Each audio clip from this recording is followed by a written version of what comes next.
Kanak Prabhu was saying, it is very important for us on how to control the mind, because uh, it is said that you are where your mind is. We all know that statement. And in our discussion today, what are the things? I think this is the reason, I think. Kanak Prabhu. Is this the reason? Can we disable this? Maybe. Is this also on? This is for Zoom. Oh, this is for Zoom.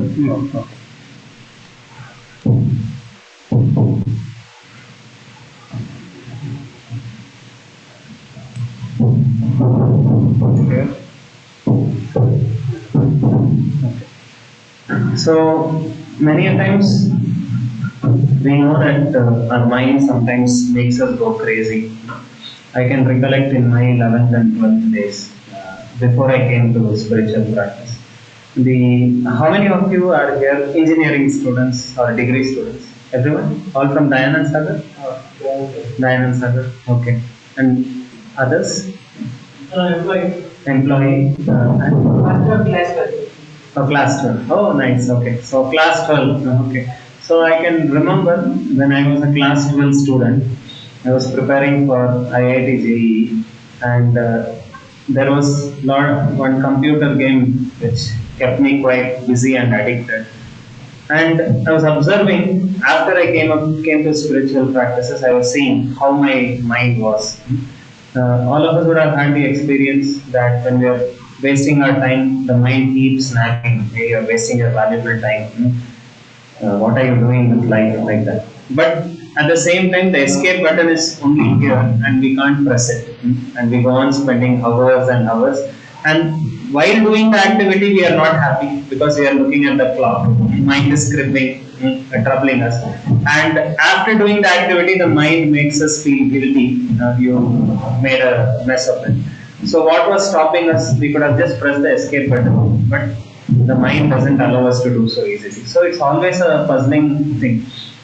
Many a times people do not realize the difference between intelligence and or knowledge and wisdom. For example, a doctor may have enough knowledge on what causes lung cancer, how smoking is injurious, and he may also have a PhD thesis in lung cancer.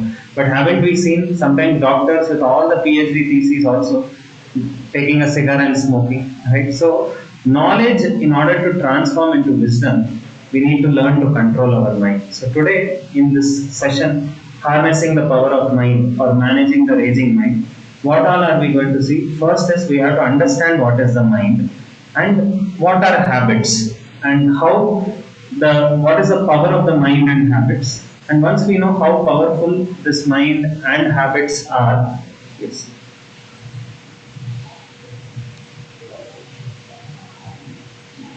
Extend or duplicate? Zoom also. Yes, so this is what we'll be seeing today, mainly. What is the mind and what are habits?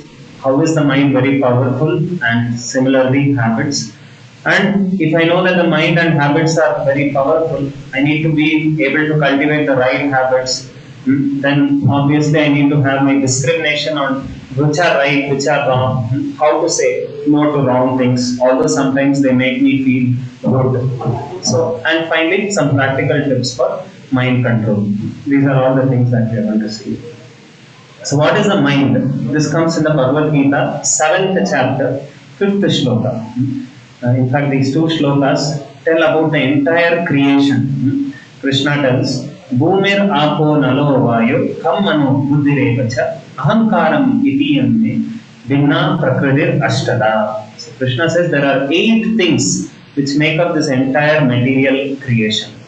And what are the 8 things? 5 are Bhumi, Bhumi means earth, Apo, water, Bhumi, Apo, Nalo, Analo means wind, Bhumi, Rapo, Nalo, Vayu, Kam, Mano. Analo means fire, Vayu means wind, and Kam means ether, earth, water, fire, air, ether. These are the gross elements. Gross elements which make our gross body.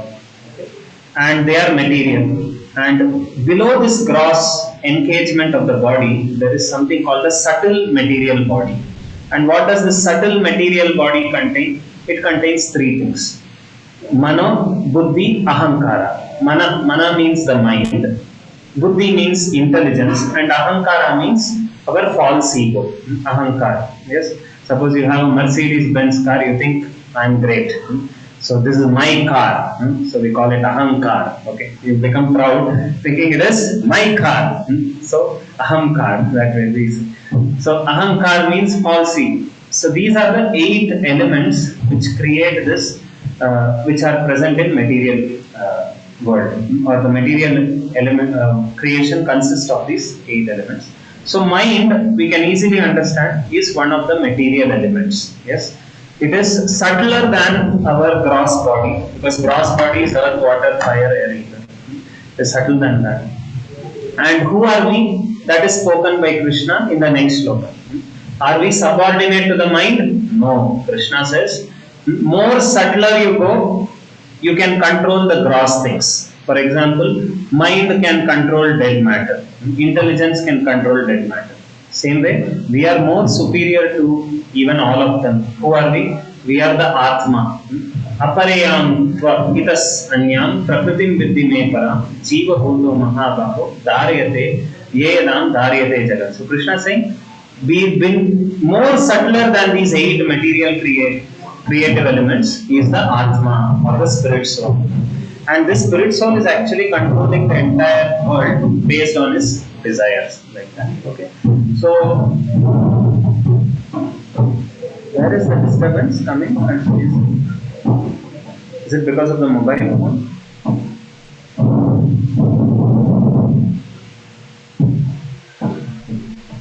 Okay. Maybe that is turned off, mic. Yeah. Okay. So as I told here, God's material creation has these 5 elements and 3 subtle bodies. And the spiritual body, which is the Atma, Atma is by nature having these 3 characteristics. What is it? Sat, Chit, Ananda. Sat means it is eternal. It is eternal. Should I turn this off and speak without the mic? That would be better, I think. So Sat means it is eternal. Eternal meaning the Atma never dies, right? When the body may die, but the Atma never dies.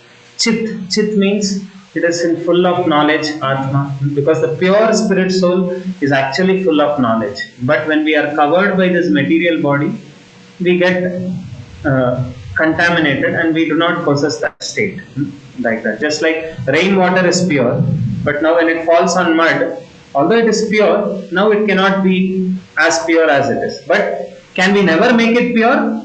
We can, by sublimation, distillation, whatever processes we have heard in chemistry. Same way, we are Atma. In our pure state, we are Sat. That means in our pure state, we don't have death. But when we wrongly identify I am the body, although you are not dying, but still we think I am dying. Very easy example. Okay, when I was a first year engineering student, one of the senior who preached to me about spirituality. So he came to my room. Those days we didn't have the smartphone. Okay, we had that small Nokia button phone. So what my senior did, he took my phone and he was about to push it, break it. I said, "Sir, what are you doing?" That way. Then he said, no, I just wanted to test you. After some time, he was about to throw his phone. When he was about to throw his phone, I never felt anything. But when he was about to throw my phone, what happened? I felt pain. So then he asked me an interesting question. In both the cases, I never did anything to you. Did I hurt you? No. But why one place you are feeling pain, although I never hurt your body? So then I said, because I'm thinking that mobile is mine. So are you understanding how attachments are? When we are attached to something, although there is nothing for you to be bothered about, but still we experience pains and pleasures based on the things that we are attached. Very simple example. I tell the students, No, IPL season is going on. I think final is coming up. I think so. Each one is supporting one team. So imagine if you think I'm Bangalorean, or I'm Punjab, I'm Chennai. So if Chennai wins, you are happy. Otherwise, you are sad. If Punjab wins, you are happy. Otherwise, you are sad. Yes. Actually, do you have anything to do with their winning? And no. But more we identify with that, we experience that pain or pleasure. But if you think I am Indian, whichever team wins, you are happy. Are you understanding? To the degree you broaden your identity, I am not more narrow minded. I am not this street wala. I am not Dayanand Sagar wala. I am a creation of God. For me, all children, all living entities are my brother and sister. So when others are happy, I naturally feel happy because they are all after all children of God. So, why did I tell this? The soul in its pure state is always happy. But now we put on different identities, and then we sometimes are happy, sometimes are sad. Are you able to understand? So, this is the nature of the Atma. So now, how to understand the mind? There are two examples which I'll give for every one of us to have a clear conception of what the mind is. Okay. This comes in the Katha Upanishad. The example is a very easy example. The 5 horses are like our 5 sense organs. Okay? And if the 5 senses are uncontrolled, do you think the chariot will be peaceful? Our chariot is like the body.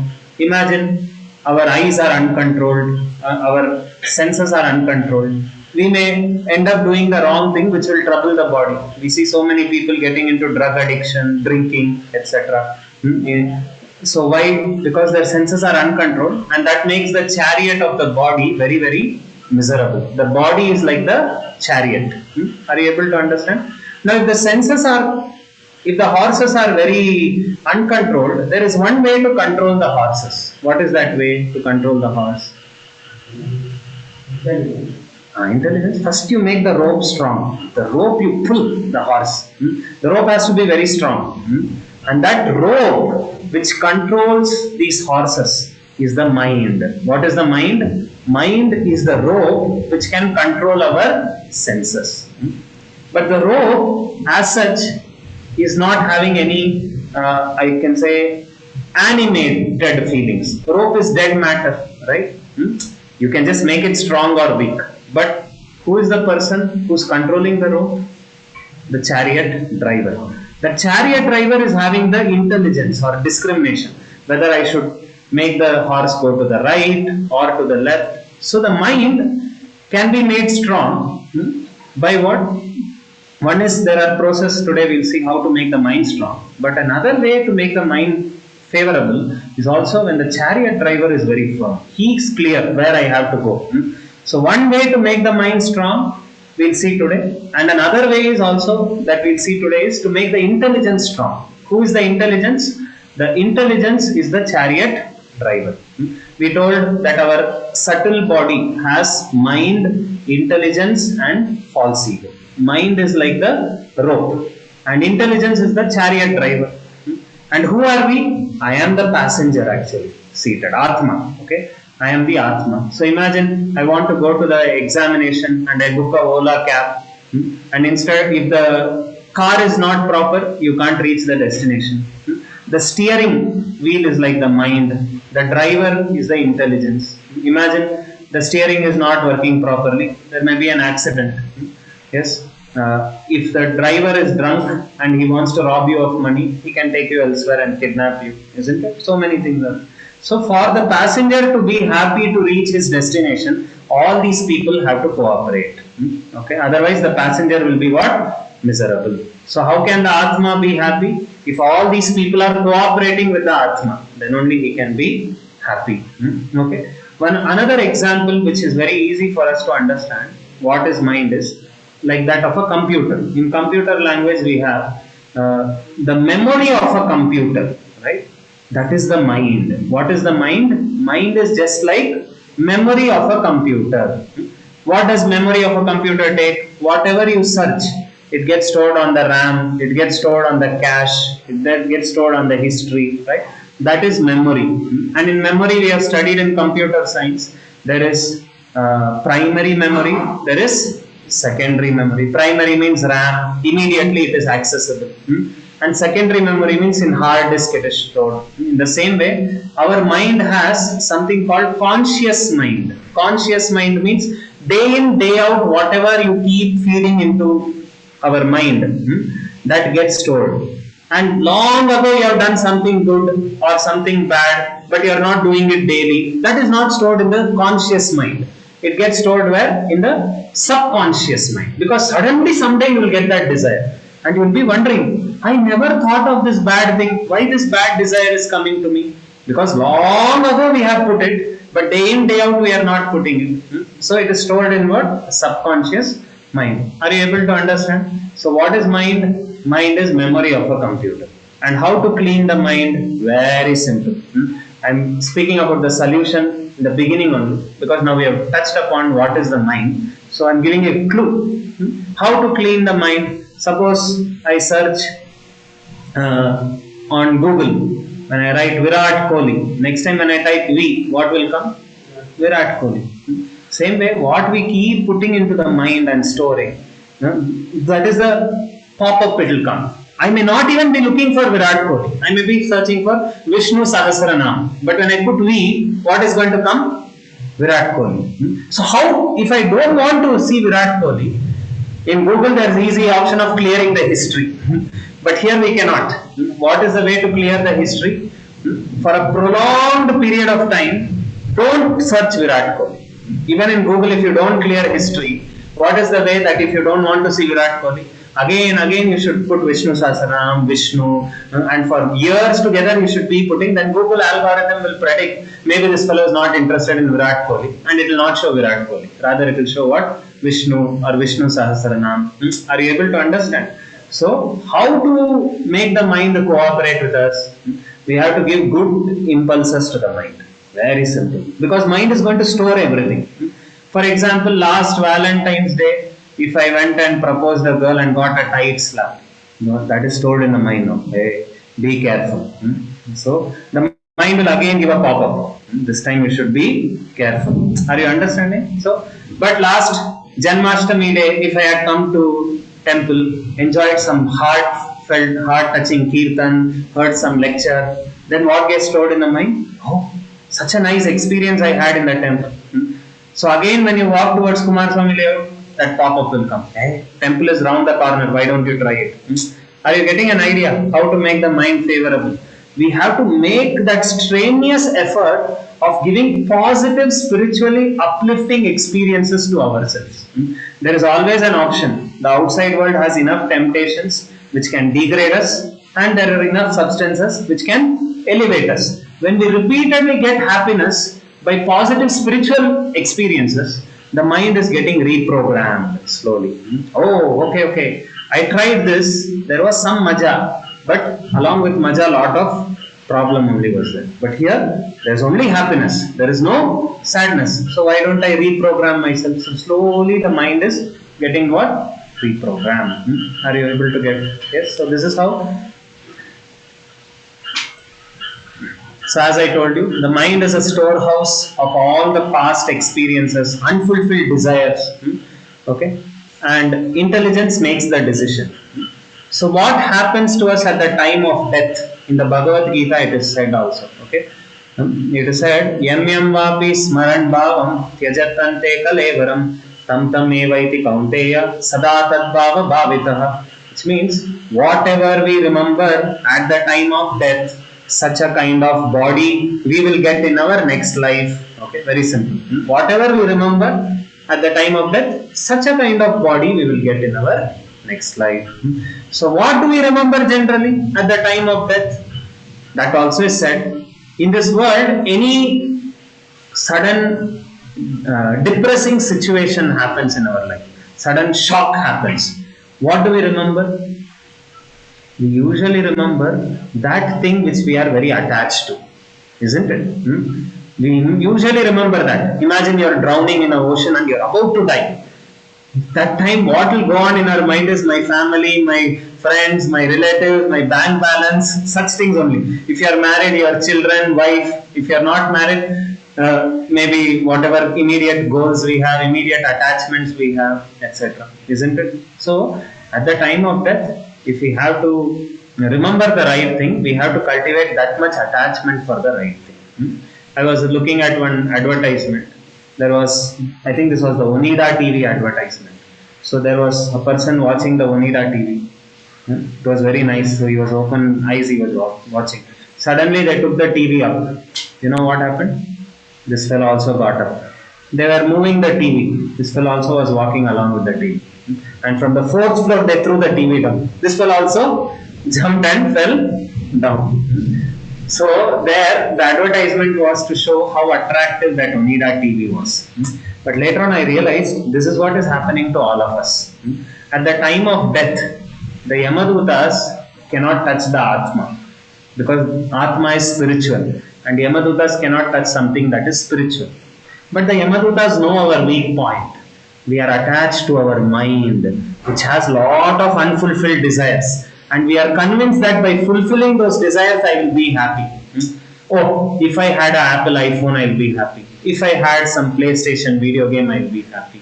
If I had bungalow I will be happy. If I had Microsoft job I will be happy. Like that, many desires are there. So because the mind, we are attached to fulfilling those desires. Just like that person was attached to the TV. Wherever the TV went, what happened to him? He also went. Same way when we are attached to our desires, wherever, what Yamadutas do is they pick the subtle body. They say, आपका समय समाप्त हो गया, अभी next body चलना है. They take that. Now the Atma can say, get lost. I don't need that subtle body because I know that those desires cannot make me happy. But we are in the state of attachment. So we think, hey, you are going, I'll come with you, I'll come with you. And in that way we go back to the next body. So this is what happens at the time of death. Based on our desires and our karma. Two things. Suppose I have a desire to go into IIT. Do you think simply by my desire I can get into IIT? If I go and pray to the counseling people, sir, I want to go to IIT, please give me a seat. I say, your desire is good, but have you cleared the exam? No, sir, I never studied, but I have a desire. It's not possible. So you have to study and you have to have a desire. Same way, our next life is determined by what desire we have, what karma we cultivate. Imagine my desire is to become a millionaire.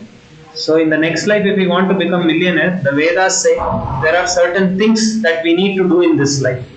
We need to do lot of punya, we need to give charity to others, we need to do lot of dharma. Then we will be born in such a family where there is good prosperity, like that. But in this life, if I don't do any punya, I am only looting others, I am cheating others. So then next life, we can surely not become a millionaire. So then what God will do? God will try to reconcile your desire and our karma.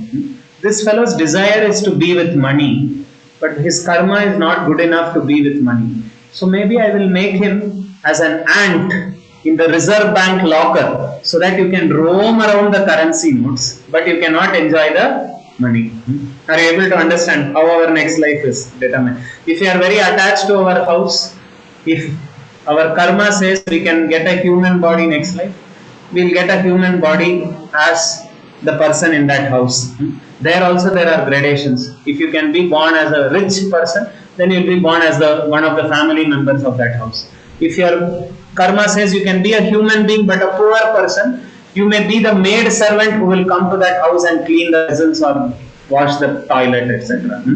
And if you don't have karma to be a human being, then we may become an animal in that house, a lizard, a cockroach. If you are a very hard working person, then we may become an ant in that house. If we are jealous about others, want to cause harm about others, we may become some mosquito or blood sucking. If we are in this life trying to loot others, we may become a mosquito in the other's house, in our own house, like that. So anyway, yes.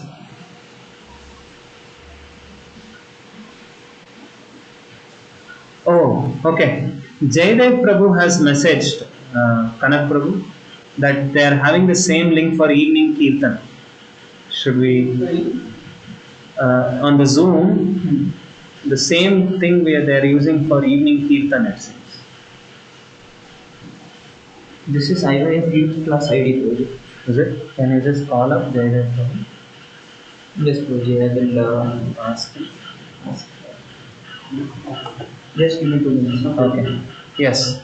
So now coming to the important thing, how does mind affect us? Yes. Recently we celebrated Vijay Dashami. What is Vijay Dashami? It is the day when Ravana was killed.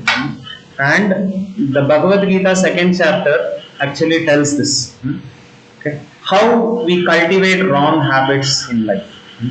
It says, Dhyayato Vishayam Pumsaha. When we have some thought, again we keep munching on that thought, we eventually translate it into action. For example, Ravana, he was going on thinking about Sita. Eventually, what he did? He kidnapped Sita. So what? Everyone will get bad thoughts and good thoughts. But when we get a bad thought, if we munch on that bad thought again, you should neglect the bad thought. But what we sometimes do, we say, okay, I should not do it, but again we think about it. We should completely what? Neglect the bad thought. If we don't neglect it, eventually it will become an action.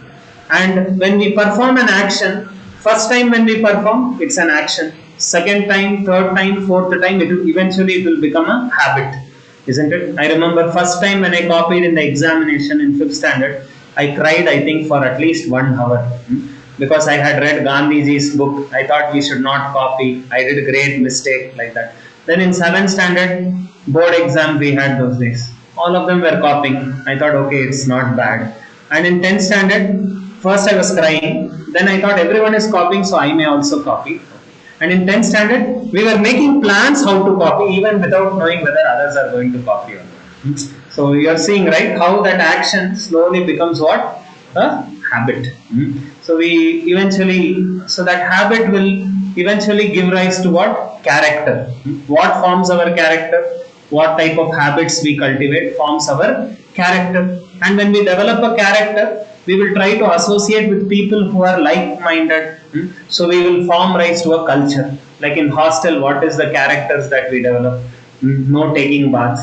Brahminical culture means once in 3 times a day we should take bath. But in hostel when I was in NITK, once in 3 days people used to take baths. Almost same, only little difference. Okay, so like that. So that character will give rise to what? Culture. So many hostel. What is hostel culture? Hostel culture means unclean, lazy, distracted. It gives rise to what? A culture. And when we have a particular culture, what eventually happens? Our destination changes, right? In hostel, we see. I recollect in my NITK days, so many good students, good friends of mine. They got into drug addiction and couldn't even complete their curriculum. Okay, why? Because it led to a different destiny. The culture is what will give rise to what? A destiny, isn't it? So that way, it's not that.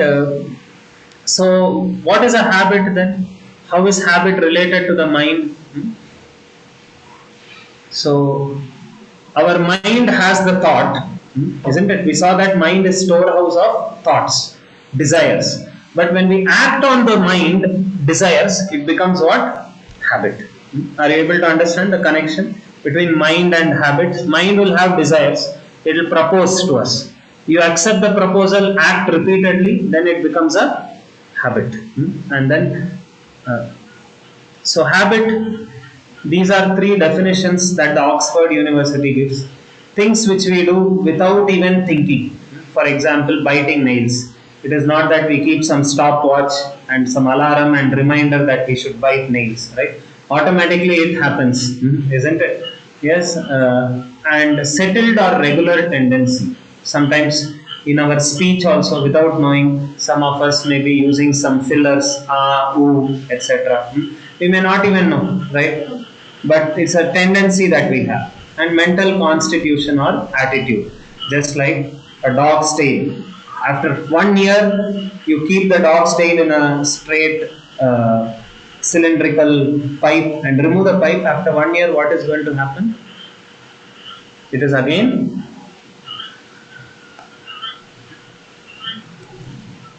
okay. Let me see.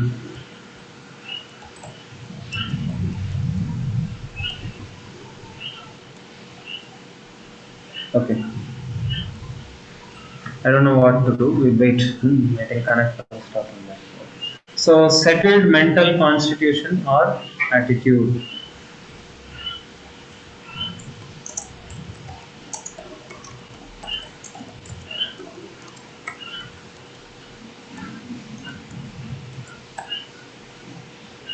Oh, okay. All right. I don't know what we need to do here. Maybe we wait for some time. And mental constitution or attitude. Okay. So I want to say one small story here. Once it so happened that a watermelon seller started trying to play football. Okay, and he became a goalkeeper of a team. And for years together, what he used to do was whenever he would get watermelon, he would stock it behind. Okay, and then on the football day, what happened? When the striker hit the ball, he stopped it. Everyone was very happy. He made a brilliant save. Then what did he do? Put it behind. So this is a habit. Habit is something that we do even without our thinking. We have been doing for 20 years. Anything I get, I put it back. Anything I get, put it back. It has become like a reflex action. Automatically that will happen. So what we can see is football is okay. It's a game. You can lose. But life is not so easy. It's much more serious. We don't want to be losers in our life, right? So we have to be having very good habits, so that we, even without knowing, I'm always doing the right thing.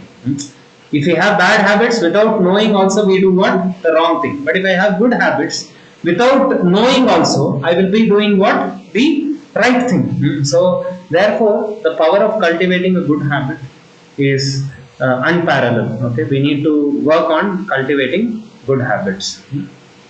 Is the mind our friend or enemy? Krishna tells in Bhagavad Gita, it is both. Depends on how you take it. Just like a knife.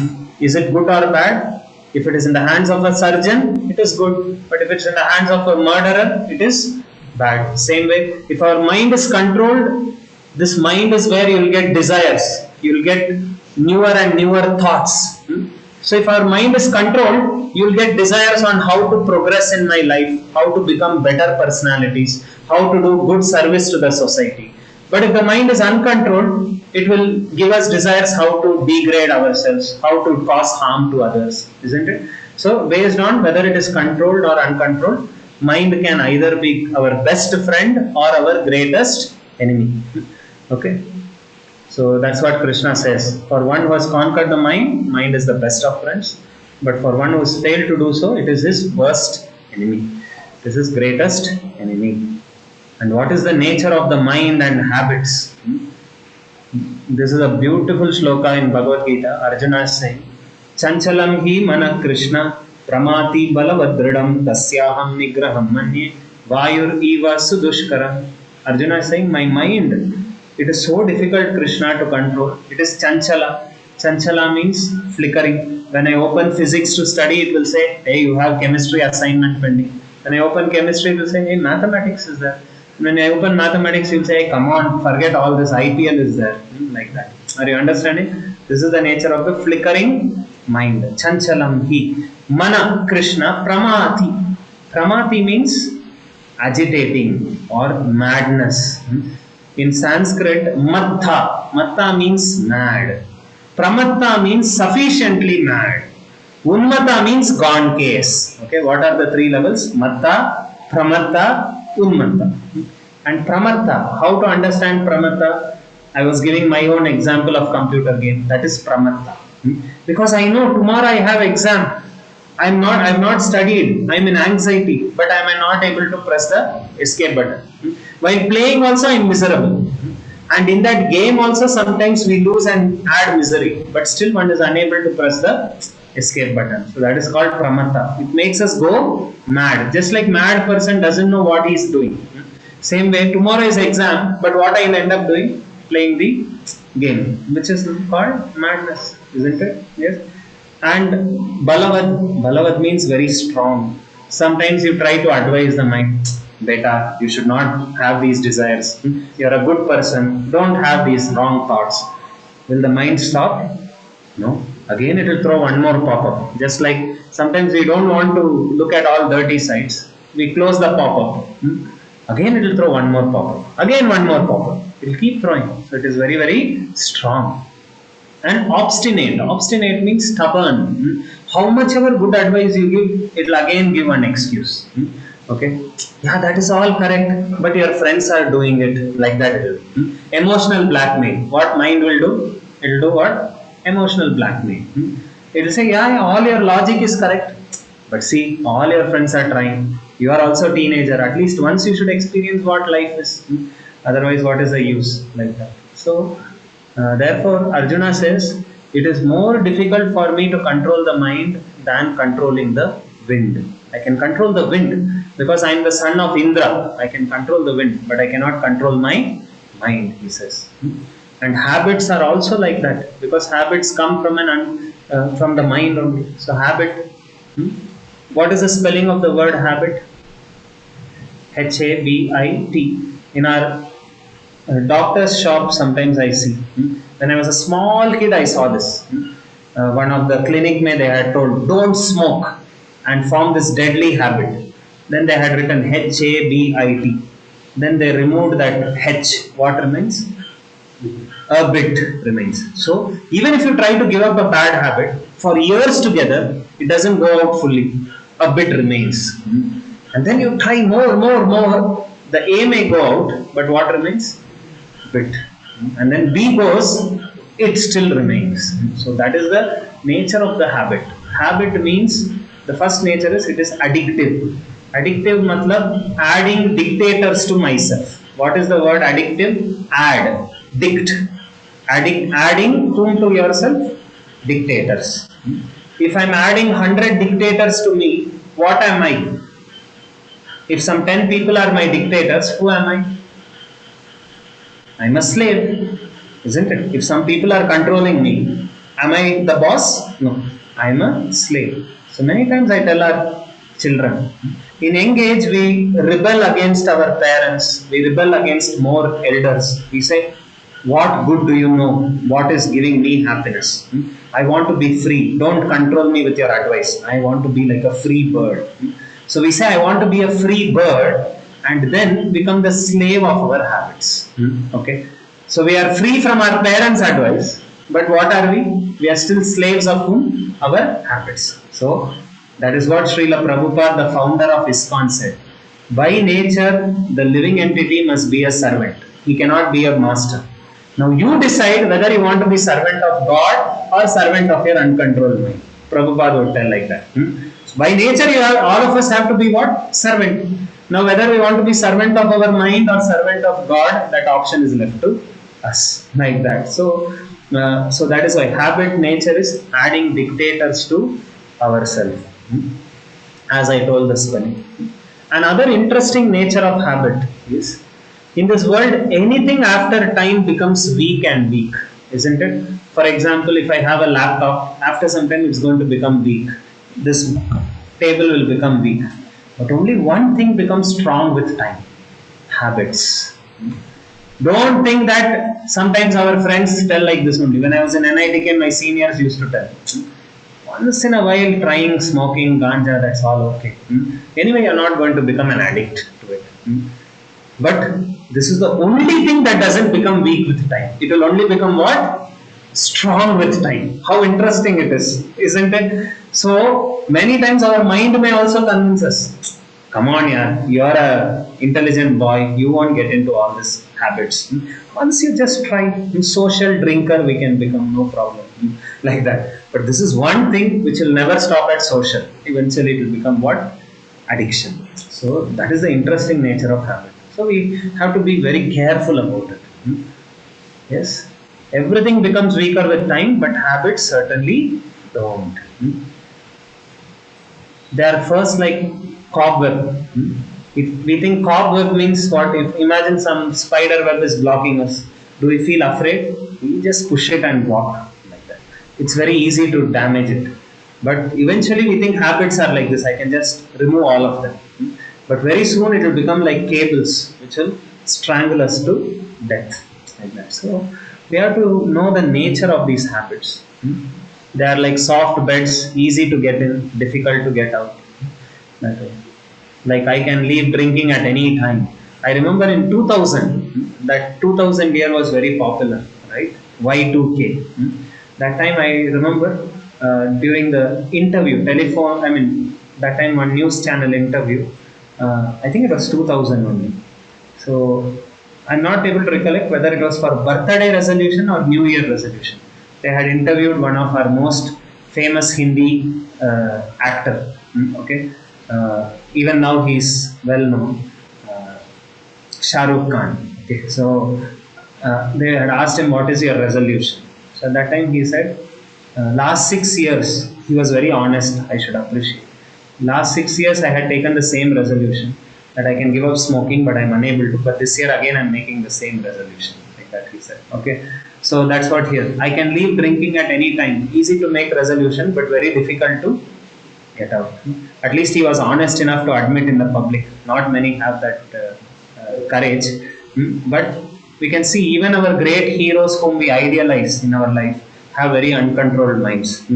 So if they are our heroes, then Yata Raja Tata Rajas. So our heroes should be from the characters of Srimad Bhagavatam, who are known for determination. Yes, these people are entertainment givers. They can't be role models for our lifestyle.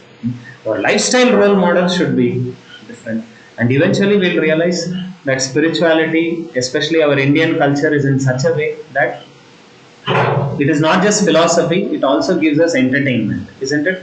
For example, Kirtan, when we had, didn't we get entertainment also for the mind? Yes. So that is Indian culture. Indian culture means we give spirituality and we give entertainment, so that any entertainment that we take is always uplifting our consciousness. We need music. Okay, listen to Kirtan. You need to do dramas. Okay, learn. You need to read fictitious books, or you need some adventure. Read Ramayana, read Mahabharata, read lessons from there, read lessons from Ramayana. So many other documentaries of people who have done lot of selfless service to this world. Get inspired, do good for others, isn't it? Like that. So that way. Yes, cultivating a good habit is like plowing a field. It takes a lot of effort, and giving them up is so easy. Just one flood comes, everything is gone. Right? For example, we may have the habit of going to bed early, cultivated for 7 8 years. But one fine day in teenage, we decided I'm going to do late night out in hostel, and then now getting up early means it's almost impossible, isn't it? Yes. So how difficult it will become. So that way. So knowing all this, we should try to be careful to cultivate the right habits, because life is made of choices, and choices are the ones which decide our future. But who instigates our choices? Habits. Okay, habits are the ones who instigate what choice you need to make, isn't it? So that way. So habits are categorized into three: simple, serious, and grave. So those who are there on the Zoom also, you could send on chat. Can you list some of the few simple bad habits that we cultivate? Simple bad habits. One I already gave. Biting nails. Now to the current scenario, our social media and other things is also a simple bad habit, right? I remember sometimes when 1 or 2 days, I think somebody has sent on the chat. Manjunath Prakash has sent, waking up late is a simple bad habit. Yes, it is a simple bad habit. Anything else? Overeating. It's a simple bad habit. Sometimes our stomach is full, but the tongue is saying have one more, so we try to eat. Postponing things. That is one very great bad habit, simple bad habit which we have. Right? If the exam is tomorrow, we are determined not to open our books till today. Okay, so that is a simple bad habit. Looking into the mobile while sleeping. Yes, that's a habit also. While sleeping, while getting up, these days in the bathroom also people carry the mobile, constantly mobile, right? Those days it was called toilet. Toilet means nasty place, you finish and come out. Now they have changed it to restroom. You can peacefully rest there, okay? Because you have mobile also, you can keep looking at. So that way, watching TV and eating, yeah, that's also a bad habit. While eating, we have to focus on that, not doing multitasking. Then only our digestion is good.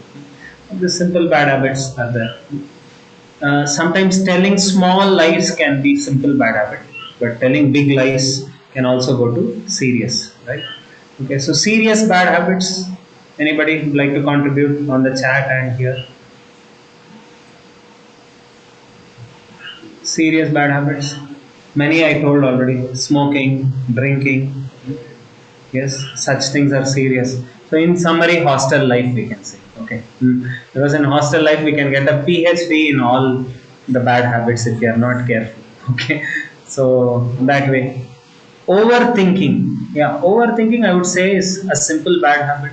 Sometimes thinking too much about what others are thinking about me, why others had told this to me, about others, about every incident like that. Okay, and grave bad habits, they're really grave.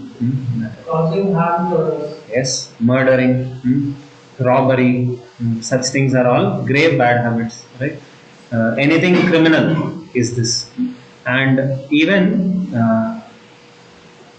any crime activity, perpetual lying, yeah, gambling, many betting and other things, right? That's all grave bad habits. It will land somewhere else. Eventually, it will lead to murder, crime, etc. That way. So grave bad habits are there, and also wrong use of internet. That also falls in bad habits, grave bad habits. Because these days, I remember during my NITK days when internet was kind of this one. I saw that many students would inaugurate their laptops.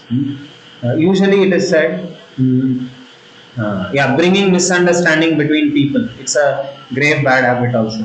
Telling something about this, something about that, causing fight amongst them. That way. Yeah. So during our hostel, we used to see some of our friends. They would inaugurate their laptop. Whenever you buy something, right? Olden, our Indian culture was you should do a good activity with that. Suppose you buy a new bike. What do we do with the bike? First we do puja. Where do we take that bike or to temple? Same way when we take laptop also, anything you do, let us say you buy a earphone. Indian culture means anything that you get from God or through God's creation, through your money, we have to use it for right. But I was seeing in our hostel, many of them used the laptop and inaugurated it with internet pornography. Okay, they would as soon as they got the laptop, they became very happy. They would start asking for proxy websites and then download all the dirty stuff. Right? So in once when I was giving a session in one place, one person, I think this was in IISC, one scientist was asking me, "Sir, what is wrong with pornography?" Like that, openly he was asking. Okay, he said, "After all, God has created this whole creation, and God has only created beauty in everybody. So what is wrong in looking at nature's beauty like that?" Can you imagine a scientist at IISc so boldly making that way long ago in one of the seminars? And I told him one very simple thing.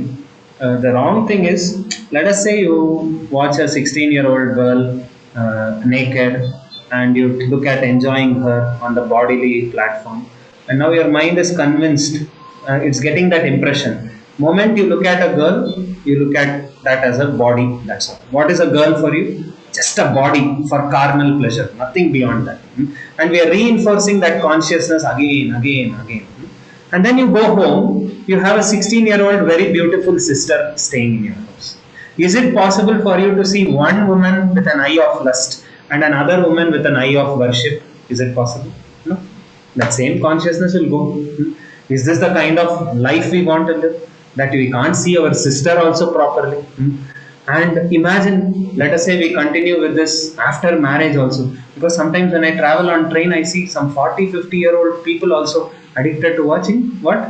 Pornography. They have their daughters in 7th standard, 10th standard now. I was just wondering if that fellow is seeing girl as an object of enjoyment now, can he see his daughter properly? What a pathetic life it will be then. Do we want to be worse than animals?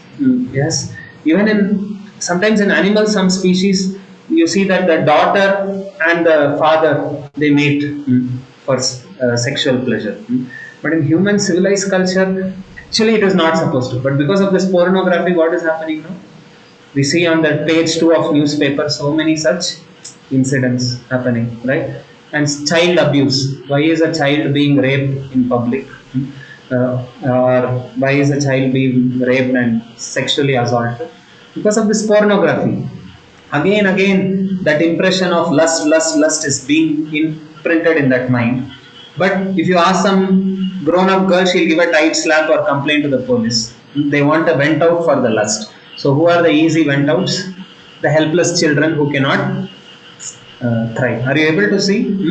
Many people, once one teenager from BMS engineering college came to my house and he said, sir, we are against a cause on child abuse. Can you donate something? Then I told, can you promise me that your entire hostel nobody is going to watch pornography? Then I will donate. He said, sir, sometimes we ourselves do. Then there's no question. You are also going to be part of the child abuse only in the future, in one way or another. Because eventually that is going to come out as what? As action. How can you do good for the others if you are giving bad inputs to their mind? First you should stop the bad input to the mind, then that action will reduce. The fault with modern society is it will give all dirt to the children and then they'll say you should remain very pure. So that is why for our current generation, I empathize with them. They have a more great challenge to remain on the path of dharma, because you have access to all nonsense, but still you should not take it. Then how much determination we should have, isn't it? Right? Unfortunately, this is the culture. So it's not impossible. It is possible with good association. Regularly when we keep coming to temple, our mind has a tendency to forget good things, remember bad things. So make it a point daily you hear some good thing, so that the mind again what gets reinstated. Yes, I'm not supposed to do this, I'm supposed to do this. That is why. So we discussed all these. And now, without going more into why bad habits are bad, because everyone knows, right? It looks like pleasure. Krishna tells in the Bhagavad Gita 18th chapter, any bad habit, right? It is actually in mode of happiness, in the mode of passion or ignorance. What is it? Happiness in the mode of passion, Rajoguna or Tamoguna. Happiness is actually in 3 levels. How many levels of happiness are there in the material world? 3 levels. Tamoguna, Rajoguna, Satvaguna. That means it is a relative term. What may be happiness for you may not be a happiness for me. It depends on what mode we are located at. But the scriptures say it is always safe to enjoy happiness on Satvaguna, because in Satvaguna misery is almost zero. How much is misery? Almost zero.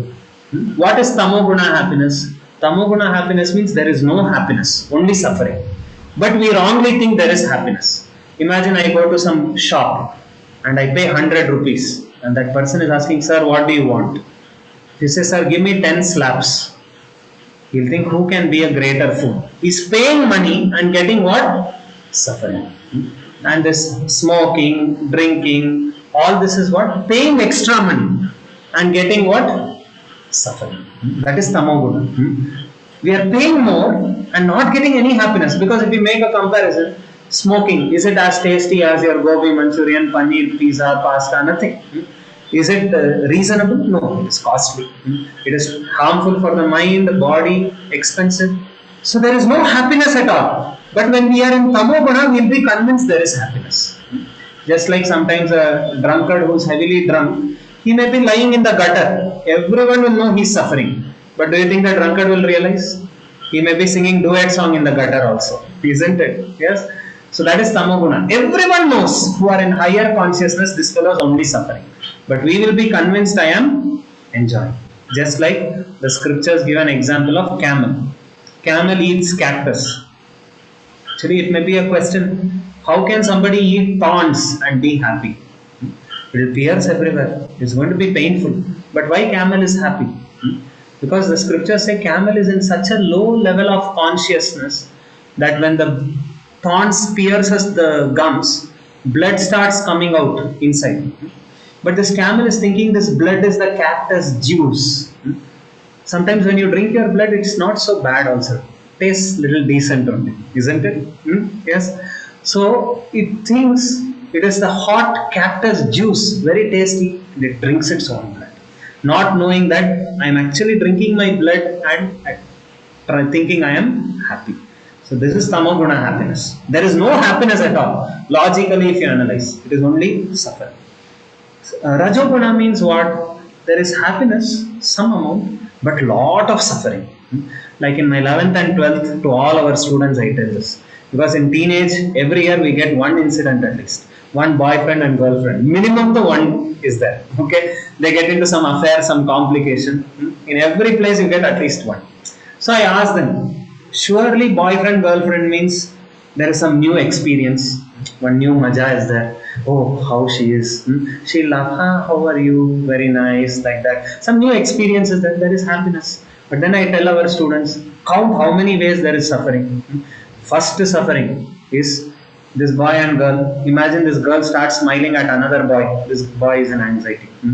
Boy route is changing now to some other part, like that. And same way vice versa. So there is constant suffering there. He will carefully protect her from all sides. You should not talk to anybody. She'll also become miserable. He'll also become any smile also there is doubt, etc. I've seen this amongst our students only. Okay.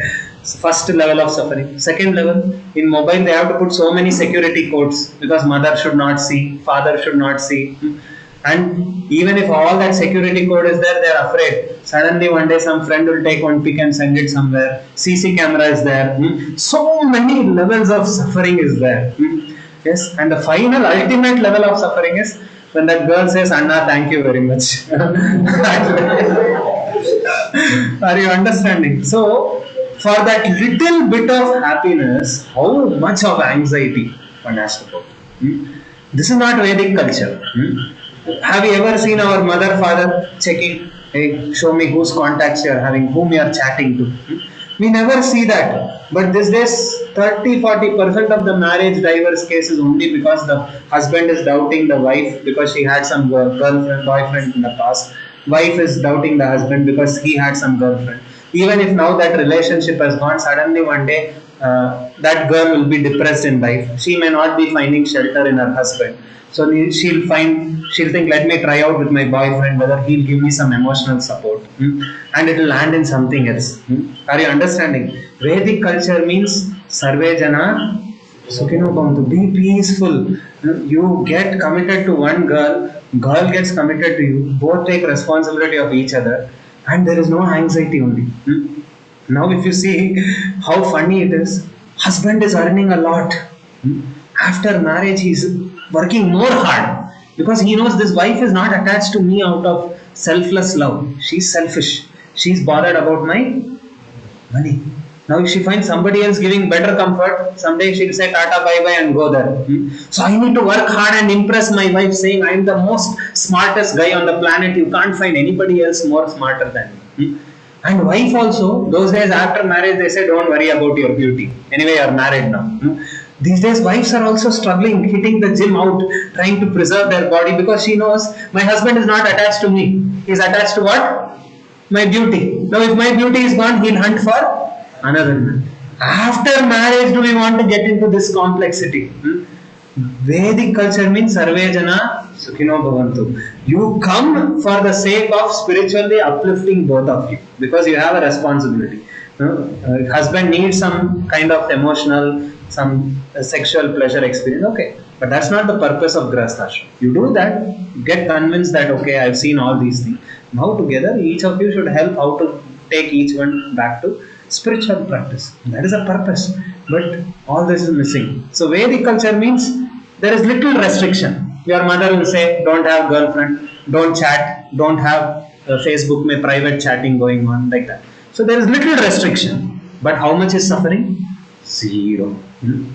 Yes, and God will arrange, you will also get such a wife who is also very chaste and loyal.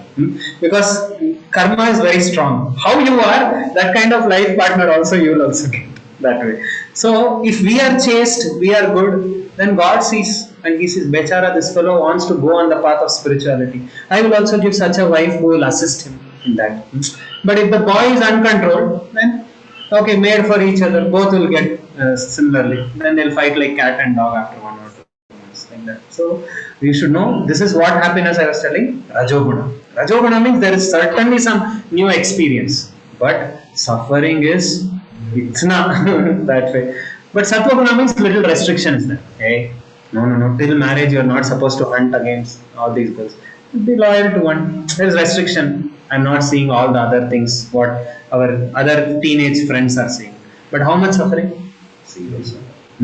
Tomorrow after marriage, you are not in anxiety whether someday my wife will know about my past affair and divorce ho jayega, such things. So that is peace, peaceful life. So Vedas are meant for this. And to the degree we go against Vedas, we are only inviting suffering. That way. So I told you these things to convince our mind.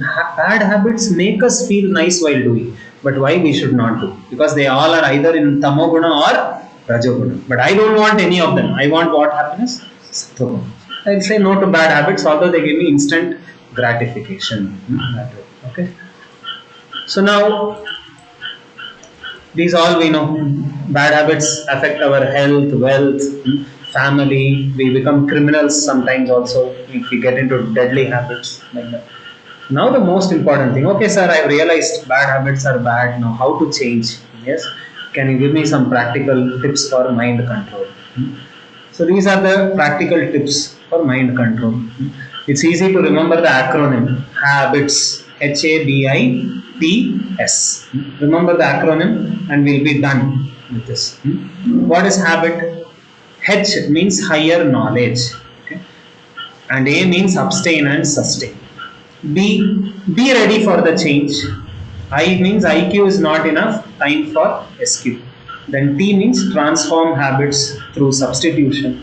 And S is what are the final stages that I can see in myself of self-improvement. So the first one, higher knowledge. What is this higher knowledge? We should remember this formula, triple E, all of us know, electrical engineering, electrical electronics engineering. So triple E formula.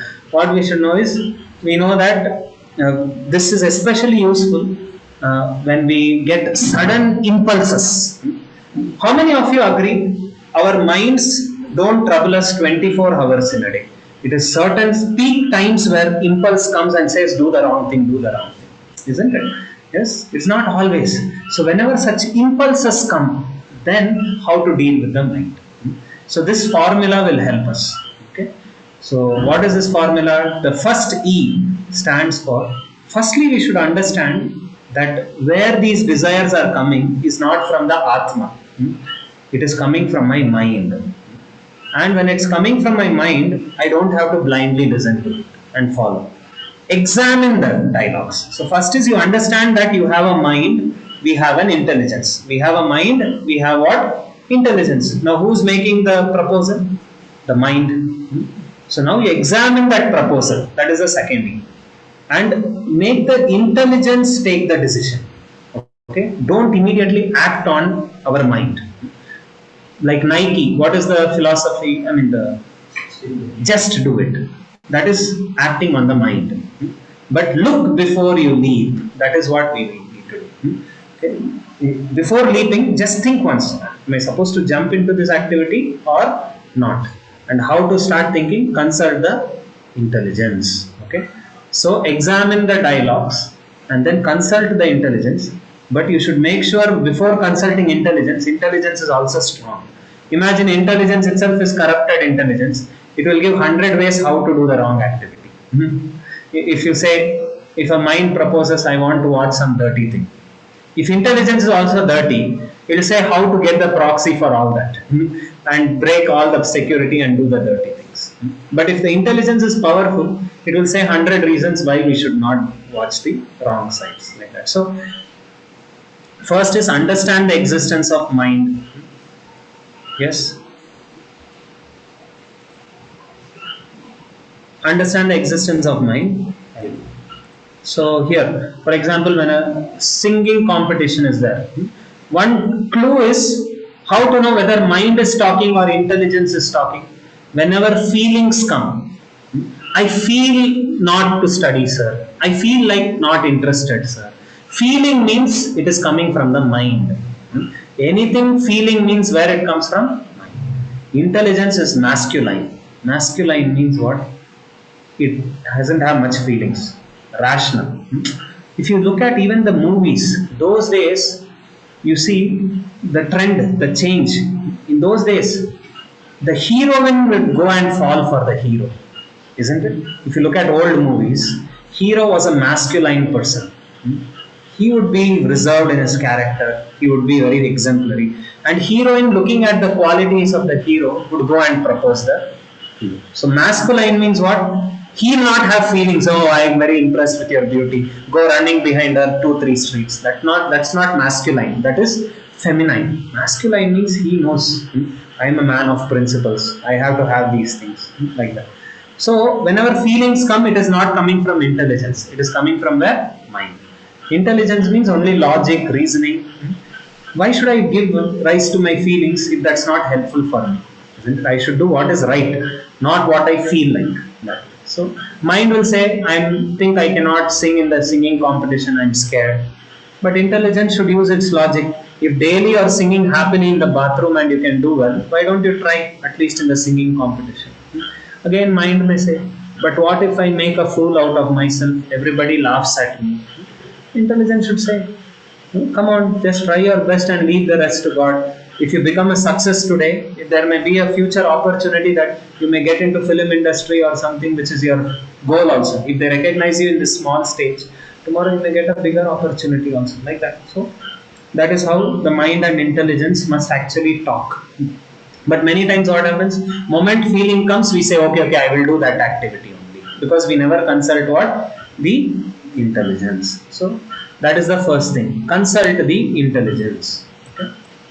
And how to empower the intelligence? Now there will be a tug of war. Mind will propose. Now intelligence should say whether to do or not. If the intelligence is very weak, mind will force the intelligence to accept its idea, even if it is wrong. But if intelligence is strong, it will make the mind do the right thing and not do the wrong thing. So, and how to make the intelligence strong? By attending such spiritual discussions, by chanting the Hare Krishna mantra daily. Because intelligence matlab two factors are. One is discrimination. What is correct, what is wrong. How to know what is correct, what is wrong? Attending these sessions, reading some spiritual books will help us to know what is correct, what is wrong. After knowing what is correct, what is wrong, we should have the strength to do the right thing. Determination to do the right thing, isn't it? Many people in this world know what is correct, what is wrong. But where many people fail? In the determination part, isn't it? And how to develop that determination? One single short way of developing determination is by chanting. Because when we chant, slowly we are taming the mind. Whatever your thoughts are, I am not going to listen to you. You have to focus on the holy name. I am not going to become your slave. Rather, you should become my slave. Whatever thoughts you give me, if I am studying, I am not going to listen to it. I am going to tell you, you focus on studying, like that. So by chanting slowly, we make the mind our servant. We don't become the slave. And most important, when we chant God's name, Krishna tells in the Bhagavatam that he will take that extra effort to clean our heart. To remove dirt from our heart is difficult by ourselves. But Krishna, seeing how much we are sincere to have a clean heart, he will help us to clean the heart. So, if somebody wants to develop determination, there is no other way except chanting. Believe me, 2007, if I would not have taken up to chanting, I would have been rotting in hell only now. Okay. In 2007, devotees preached to me, they made me chant, and within no time, I was able to peacefully learn to at least have determination to not do those things which are very detrimental for our spiritual life. So if one wants determination, it is only through chanting. So more we chant. And how to chant? With a prayerful mood. Just like a helpless child is calling out for mother, Mama, please protect me. Same way, when we helplessly call out for God's name, saying, I want to be a right person. I want to come close to divinity. I want to become close to you. I want to become your servant. So let me develop good qualities so that I become qualified to serve you, like that. More and more we serve like pray like that in a desperate mood. God will clean our heart. Yes. So that is the first E, triple E formula. Hope everyone understood. Yes. So whenever we have a temptation, you tell the mind, yes, yes, I know you're in an urgency, but wait, let me analyze. That's all. Don't say no, then the mind will start rebelling. Why you're saying no? How you can say no? Imagine somebody is asking you something. If you say no, they become angry. So same way you say mind, yeah, I'm going to consider it. Let me consult the intelligence and then let the discussion happen. Then make the decision. Okay. And I told how to develop our intelligence by reading books and by chanting. Chanting gives us determination, reading, hearing lectures gives us discrimination, and then we can make the right decision. So next is called abstain and sustain method. Just like there we had triple A, triple E, here we have what formula? Triple S. Very easy. Starve bad habits, supplement it with good habits, and stay away from tempting environment. Okay. So Jesus gives this example in the Bible. He tells, within all of our hearts, we have one good dog, we have one bad dog. Both are barking. Okay. And many times we know which dog barks louder. Who is that? Is there any doubt which dog? The bad dog. And what is the mistake we do? Because this bad dog barks so loudly, we become very fearful of the bad dog. Better let me feed him one bread piece, he may keep quiet. But when we feed the bad dog, two things happen. What happens? Yeah, it will bark louder than before. Why? Because it has got strength now. You have fed him, he's become strong, right? So next time you have a tempting environment, he'll bark loudly. You have to do it. You have to do it like that. And the good dog, because you have starved it last time, it has become weak. Its voice will not be heard. You remember the example I told? When I copied for the first time, the good dog was barking so loudly that I had to cry for half an hour. I did a mistake. Second time, 5 minutes I felt bad. Third time, I was making ideas how to copy in the exam. So the good dog almost died eventually, isn't it? So Jesus says, when the bad dog is screaming, don't get scared. So I tell our boys, many times our boys think that I am great person, I am very brave, I am some big personality, strong personality. So real strength is not in how many people you hit, how much big person you are in terms of dominating others. How much you can control our mind, that is what our real personality is. Isn't it? If we are able to have that courage to starve the bad dog, just think about it. A brave person, when he sees a dog barking, will he run out of fear? He will be able to control that dog. That means he's brave. So how to know whether we are brave? We should have that bravery to control that bad dog which is barking loudly and say, nothing doing, you starve, I'm going to kill you, I'm going to not feed you at all. That is what is strength. Yes. So starve the bad dog. But then you may ask a question. When dirty desires come, I'll say no, no, no. But as my mind needs some engagement also. So therefore the Bhakti Yoga is very good. In Bhakti Yoga, you don't have to give up everything. Rather, you can replace it with good things. Somebody is addicted to this Korean pop. These days, many of my students are saying, I'm addicted to watching what? Korean pop songs. They are watching K-pop, they say. Hey, what are you doing? You're getting like a mad person, getting addicted to so many things which are not useful. Bhakti Yoga doesn't say you should not watch music at all.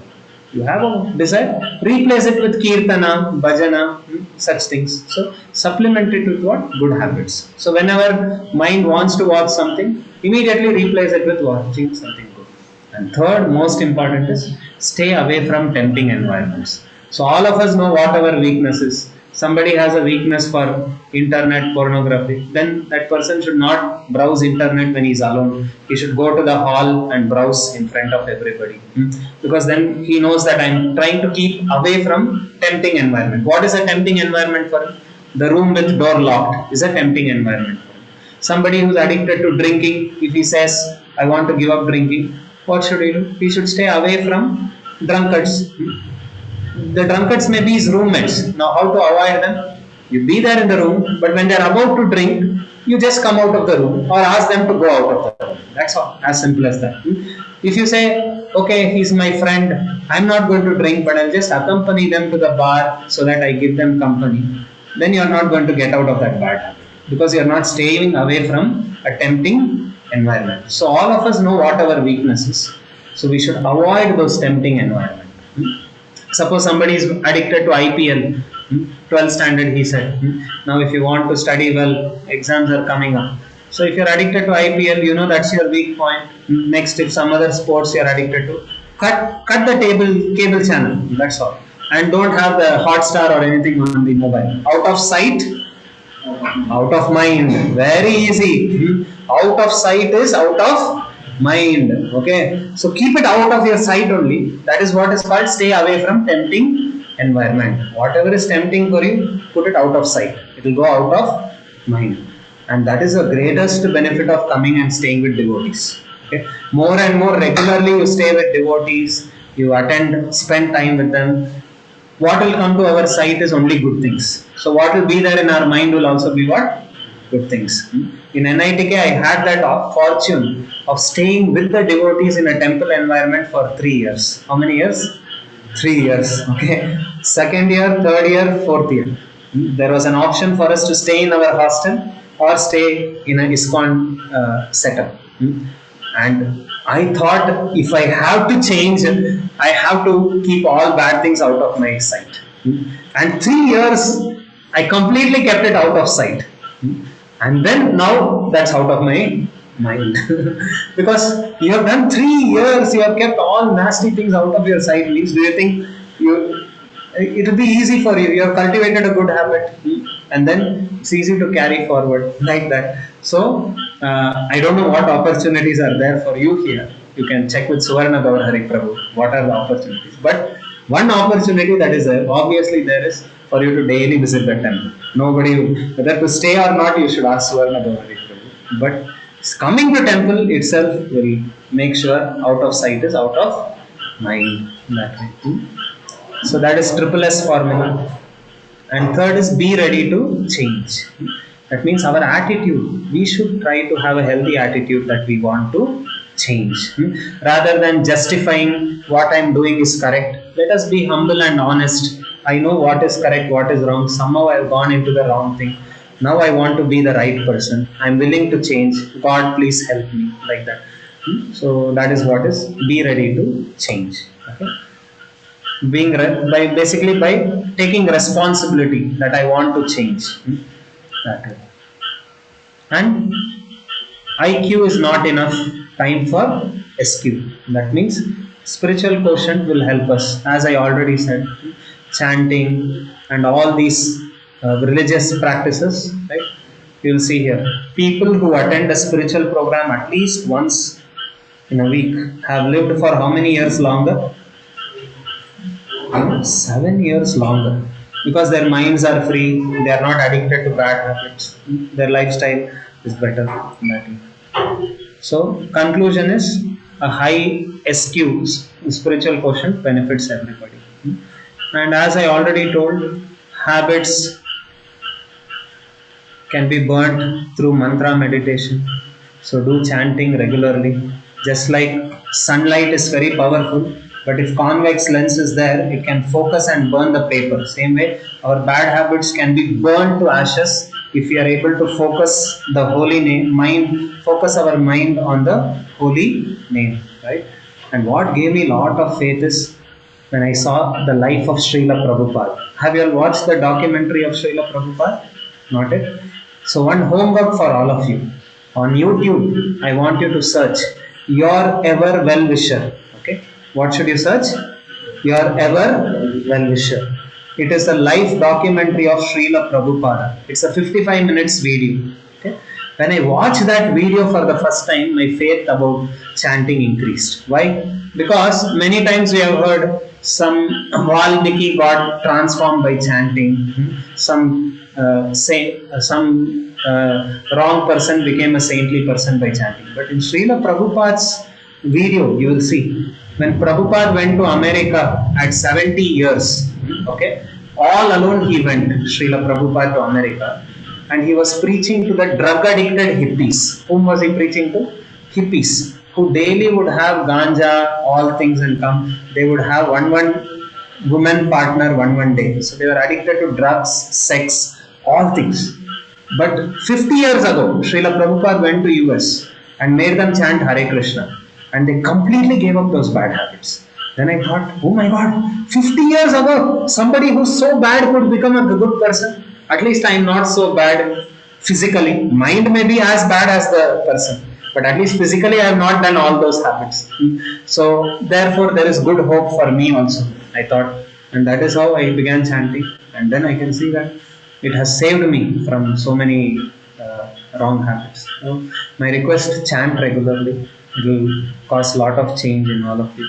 And watch that video. What is that? Your ever well wisher. You will get lot of faith that Srila Prabhupada was such a pure saint who came to guide people without wanting name, fame, prestige, etc. for others. Like that.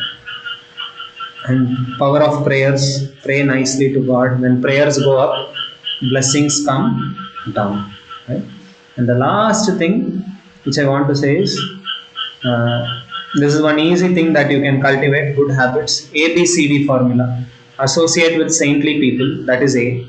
Books are read good books, that is B. C is chanting, and D is diet. Diet means Krishna Prasadam. Whenever possible, have a sattvic diet. Now it is Prasadam time for all of you. Right? So with this we can overcome all the habits. And there will be stages, be patient. Just like when a person wants to ride a cycle, first time he will fall. But slowly only one can become master. So it's not that after attending today's session, all of our habits will change overnight. No? It will take time. Many times after trying also, again we do the wrong thing only. But we should not give it up. More and more, we should not get fearful of the bad dog. Try to starve the bad dog as much as possible. Keep feeding the good dog. Slowly the good dog will rise in its strength. Bad dog will become weak, and eventually the bad dog will die. Right? So slowly our habits will change. So I think we'll stop here. It was a long session. We discussed many things. Thank you for your patient hearing. Forgive me if I spoke something which was not so pleasant to you. I was trying to repeat whatever are from the scriptures and whatever has benefited me in my life. Yes. If there are any question and answers, 5 minutes can we have question and answers? Ask any questions. You can do so. Yes. Okay, so any question and answers, our people on the chat also could ask. Yes. Thank you everyone. Yashwant, Manjunath, Parvati, all for your patient hearing. Sanjeev also. Anything from our group? No.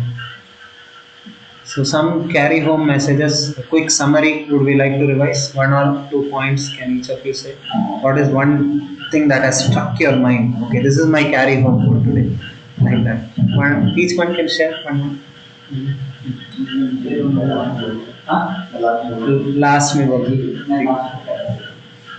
all of you on the chat also, one message that you are thinking that yes, this is something that anything you would like to?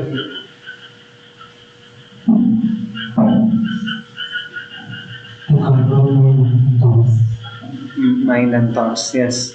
And we should now become little bold. We should not become like a timid person, right? We have to become bold, and mind gives us proposals. Yes. Thank you. Anything else? ಇವಾಗ bad habits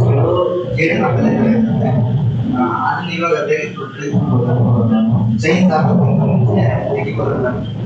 Yes, yes, yes. We can certainly remove the bad habits, isn't it? That is what tender stage. at a tender stage. ಗಿಡವಾಗಿ ಬಗ್ಗದು ಮರವಾಗಿ ಬಗ್ಗಿತ್ತೆ. In Kannada we have that, isn't it? At a tender stage, it is easy to this, and that's why anywhere in the youth it is easy to give up. Yes. So simple habits, simple habits can avoid like waking up late, Yes, yes. wasting time, unnecessary time. Unnecessary. True, true. Yes. Control my habits. Control our habits, yes. And what is the easiest method I said to get the right habits? We saw the ABCD formula. Keep that ABCD in your mind. Associate with what? Saintly people. Read good books. Chant regularly. And have Krishna Prasadam as regular as possible. Yes.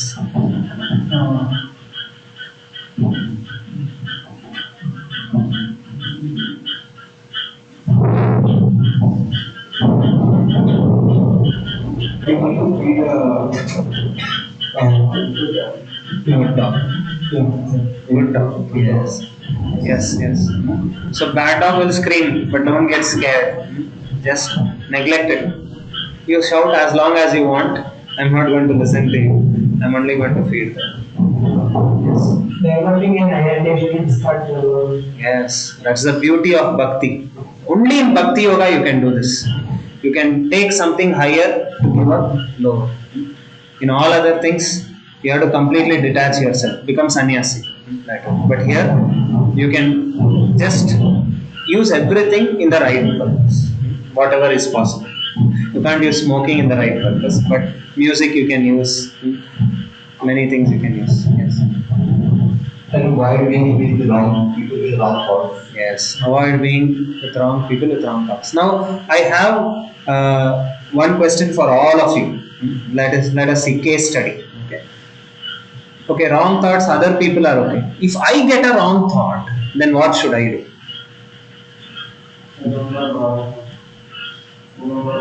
Remember God. Yes. And we also saw the triple E formula. That is one way. When bad thought comes, use your intelligence. More you study scriptures, more you hear lectures, again those points will come to your mind. Yes, this was heard, that was heard, like that. And if at all some temple is nearby, go and take association. Because out of sight is out of mind. That it. So more you visit the temple, out of sight of wrong things will go out of mind. Yes. So yes, Manjunath, Parvati, all have written. Their chat is visible to all on the there in the session also. Thank you very much. So Srila Prabhupada always wanted our ISKCON temple to be.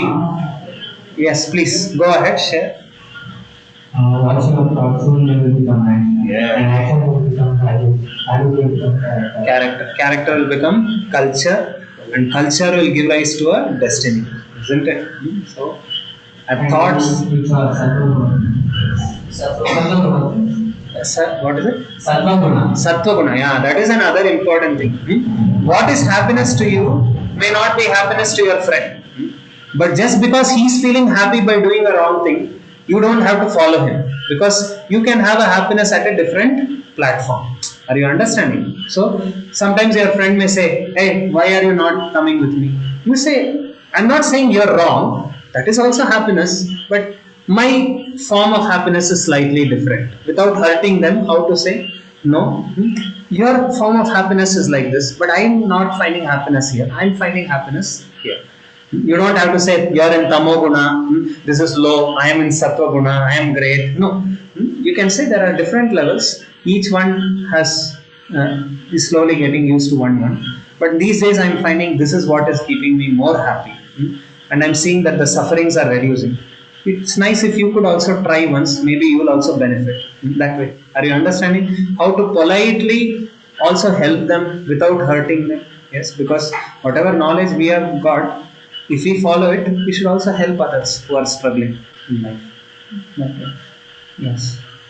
So Srila Prabhupada wanted ISKCON to be like this, a place where not just they come, pray, pass me in the exam, give me some job, give me a beautiful wife. No, it should be a place where real transformation of heart happens, where you know who is God. Why should I love God? Why should I not love a movie star as much as I love God? Okay, why I should put topmost love to God? Who is God? What is His personality? Why this world? I should not try to be in this world. Why should I try to go out to the spiritual world? All these things we can learn, and Prabhupada wanted our Indians who are having this spiritual intelligence, born in this beautiful land of India, to first learn it properly, become expert, become happy, and then share this message with so many others who are struggling also. So my request is, first all of us, let us follow, get the benefit. Then once we gain benefit, we can help so many others also who are wanting this knowledge. Okay. So we'll end here. Then thank you very much to all people. Hare Krishna, Hare Krishna, Krishna Krishna, Hare Hare, Hare Rama, Hare Rama, Rama Rama, Hare Hare. Hare Krishna. So I thank Guruji for his session, and also I'd like to thank all our participants because in spite of heavy rain, both all of you have put in efforts and come. So some of you really got drenched in the rain also, still you came, and that shows actually the determination for attending. You really want to control your mind. Where there is a will, there is a way. Jesus says in Bible, knock and the door shall open. Seek and you shall find it. because you are seeking for real intelligence, for real knowledge. That is why you have come, including all the two participants in our chat. So I thank you all for that. Apart from that, just wanted to also inform you that as Sir was speaking about strengthening our intelligence by constantly reading scriptures or books, based spiritual books. So every evening at around 7 o'clock, we are having book reading, half an hour book reading for students because morning generally we have colleges. Evening 7 to 7:30, we are having these book reading sessions. So if any of you are interested in joining our book reading session, you can contact Hitesh sir, who contacts you for the program. You will contact him and tell him that sir, I am interested in joining this half an hour book reading. You can join whenever you are free. Is it online also? It is online. It is online only. So if it is online, sitting at your place also, you can. You can join. So every evening, just the link will be put up. If you are free that evening, please come join. We will be reading sections. Currently, we are reading a book called Science of Self-Realization. So it very scientifically explains the existence of soul and scientifically explains the entire Krishna consciousness movement.